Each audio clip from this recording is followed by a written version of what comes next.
ಶಾಲೆಯ ಮುಖ್ಯ ಗುರುಗಳು ನಾವು. ಈ ವಿಶ್ವಚೇತನ ಹಿರಿಯ ಪ್ರಾಥಮಿಕ ಶಾಲೆ ನಮ್ಮದು. ನಮಗೆ ಈ ಒಂದು ಮಕ್ಕಳ ಮತ್ತು ಆರೋಗ್ಯ ಮತ್ತು ಸುರಕ್ಷತೆ ಬಗ್ಗೆ ಮಾಹಿತಿಯನ್ನು ನೀಡಲು ಬಂದಿದ್ದು ಬಸವನಗೌಡ ಸರ್ ಅವರು. ಈ ಒಂದು ಮಾಹಿತಿಯನ್ನು ಏನಂದರೆ, ಮಕ್ಕಳ ಒಂದು ತಿಂಗಳ ಪೀರಿಯಡ್ಸ್ ಆದಾಗ ಯಾವ ರೀತಿ ಒಂದು ಇರಬೇಕು, ಅವ್ರಿಗೇನೋ ಅಂದರೆ ಏನು ಪ್ರಾಬ್ಲಮ್ ಆಗ್ತವೆ ಅಂತಕ್ಕಂಥ ಒಂದು ಇದ್ರ ಜೊತೆಗೆ ಅವರೊಂದು ಮಾಹಿತಿಯನ್ನು ಕೊಟ್ಟಿದ್ದಾರೆ ನಮಗೆ ಏನು ಮಾಡಬೇಕು ಅಂತೇಳಿ. ಏನಂದರೆ, ನಾವು ಪೀರಿಯಡ್ಸ್ ಆದಾಗ ಈ ಒಂದು ಪ್ಯಾಡನ್ನು ಯೂಸ್ ಮಾಡ್ತೀವಿ. ನಾವು ಯೂಸ್ ಮಾಡ್ತಕ್ಕಂಥ ಪ್ಯಾಡು ನಮಗೆ ಗೊತ್ತಿಲ್ಲ ಯಾವ ರೀತಿ ಐತೆ, ಅದರಲ್ಲಿ ಏನೇನು ಕೆಮಿಕಲ್ಸ್ ಇದಾವ ಅಂತಕ್ಕಂಥದ್ದು. ಹಲವಾರು ರೀತಿಯಾದ ಕೆಮಿಕಲ್ಸ್ ಇದ್ದಾವೆ, ಪ್ಲಾಸ್ಟಿಕ್ ಇದ್ದಾವೆ. ಅದರಿಂದಾಗಿ ನಮಗೆ ಹಲವಾರು ತೊಂದರೆಗಳಾಗಿದ್ದಾವೆ. ಹಂಗಾಗಿ ನಮಗೆ ಅವರು ಒಳ್ಳೆಯ ಒಂದು ಮಾಹಿತಿಯನ್ನು ನೀಡಿದ್ದಾರೆ.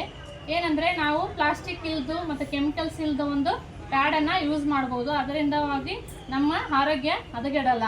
ನಮ್ಮ ಒಂದು ಆರೋಗ್ಯವನ್ನು ನಾವು ಉತ್ತಮ ರೀತಿಯಲ್ಲಿ ಕಾಪಾಡಿಕೊಳ್ಬೇಕು ಅಂತಕ್ಕಂಥ ಒಂದು ಮಾಹಿತಿಯನ್ನು ನೀಡಿದ್ದಾರೆ. ಅವರಿಗೆ ನಮ್ಮ ಶಾಲೆಯ ಪರವಾಗಿ ಮತ್ತು ನಮ್ಮೆಲ್ಲರ ಪರವಾಗಿ ತುಂಬ ಹೃದಯದ ಧನ್ಯವಾದಗಳನ್ನು ಸಲ್ಲಿಸುತ್ತೇವೆ. Thank you so much ma'am.